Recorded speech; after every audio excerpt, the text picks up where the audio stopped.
explain about the loops in Python. So loops அப்படினா என்ன அப்படினா ஒரு பிளாக் ஆஃப் கோடை வந்து மல்டிபிள் டைம்ஸ் நம்ம ரிப்பீட் பண்றதுக்கு நம்ம யூஸ் பண்றது தான் லூப்ஸ். ஸோ இது எதுக்கு நம்ம யூஸ் பண்ணுவோம் அப்படின்னா கண்டிஷன்ஸ் வந்து வேற வேற மாதிரி இருக்கும், ஆனால் வந்து ப்ரோக்ராம் வந்து சேமா இருக்கும். ஸோ அந்த டைம்ல நம்ம யூஸ் பண்றது அந்த loops.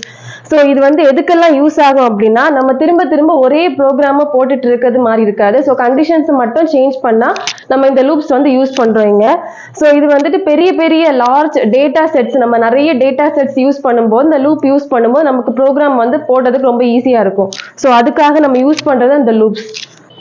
My topic is payroll.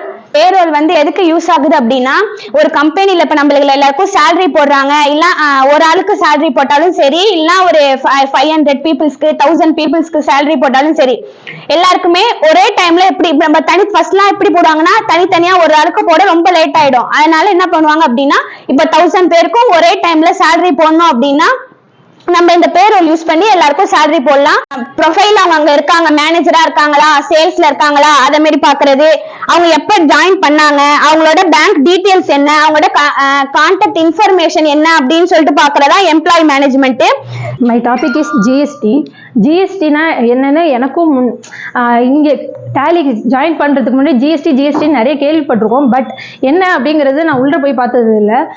இங்க வந்ததுக்கு அப்புறம் தான் ஜிஎஸ்டி அப்படிங்கிறது வந்து இப்போ எங்க பார்த்தாலுமே ஒரு மளிகை கடை எடுத்தா கூட, ஒரு இ-காமர்ஸ் பிசினஸ் பண்ணா கூட என்ன தேவைப்படுதுன்னா ஜிஎஸ்டி நம்பர் தேவைப்படுது. ஜிஎஸ்டி கண்டிப்பா நமக்கு வந்து மஸ்ட் ஆயிட்டு இருக்கு.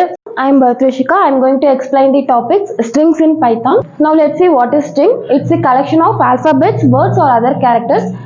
In Python, strings we will denote the words in single quotes, double quotes or triple quotes. If we want to give the values in single line, then we can use single quotes and double quotes. If we are giving values in multiple lines, we should use triple quotes. Finally, if we give print statement string, then only it will print the value.